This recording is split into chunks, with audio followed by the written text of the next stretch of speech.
বেশ কিছুদিন ধরে আবারও সংবাদের শিরোনাম ঢাকাই ছবির আলোচিত চিত্রনায়িকা পরীমণি। বিশেষ করে সামাজিক যোগাযোগ মাধ্যমে তার দুটি পোস্ট নানা জল্পনা সৃষ্টি করে নেটিজেনদের মাঝে। তাদের ধারণা, তরুণ গায়ক শেখ সাদির সঙ্গে নায়িকার সম্পর্কে ফাটল ধরেছে, আর তেমন কিছুরই ইঙ্গিত দিয়েছেন পরীমণি। এমন আবহের মাঝে ঢাকার বাইরে অবস্থান করছেন পরীমণি। ফেসবুক স্ক্রোল ঘুরে দেখা যায় 18 এপ্রিল ঢাকা ছাড়েন পরীমণি। এরপর ওই দিনই দিবাগত রাত 1:45টায় ফেসবুক লাইভে আসেন। সেখানে তিনি জানান, নিজের ম্যানেজারকে জন্মদিনের সারপ্রাইজ দিতে কক্সবাজার পাড়ি জমিয়েছেন নায়িকা। একজন দায়িত্বশীল মানুষ হিসেবে সুনাম আছে পরীর। বিশেষ করে সম্পর্কের যত্ন নিতে চেষ্টা করেন তিনি। কাছের মানুষদের ঘিরে দেখা যায় তার নানা আয়োজন। তারই ধারাবাহিকতা দেখালেন ম্যানেজারের জন্মদিনে। বসুন্ধরা, উত্তরা, বনশ্রী, কুড়িল ও বাড্ডা সহ রাজধানীর বিভিন্ন স্থানে অভিজাত ও অত্যাধুনিক মানের ফ্ল্যাট কেনার এক নির্ভরযোগ্য প্রতিষ্ঠান pleasant properties limited.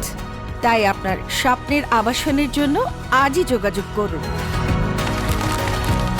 Pleasant properties limited, where destiny matches eventually.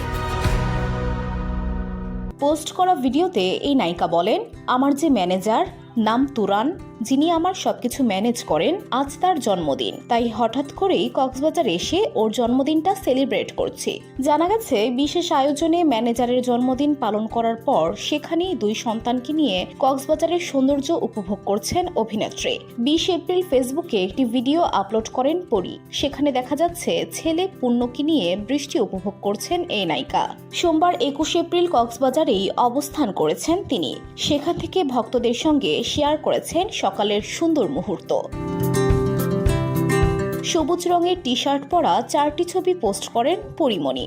Simple fitting আউটফিটেই এদিন নিজেকে ধরা দেন নায়িকা। পরনে সবুজ টি শার্ট, নানা পোজ দিয়ে সেলফিতে নিজেকে মেলে ধরলেন নায়িকা। আর ক্যাপশনে লেখেন, সকাল সকাল। পরীমণির এই ছবিগুলো প্রকাশ্যে আসতেই একরকম তোলপাড় নেট মাধ্যম। আসে নানা মিশ্র প্রতিক্রিয়াও। নায়িকার মোহনীয় অবতার যেমন ভক্তদের মনে নাড়া দেয়, তেমনি নায়িকাকে নিয়ে নেতিবাচক মন্তব্য করেন কেউ কেউ। VOD Bangla news desk.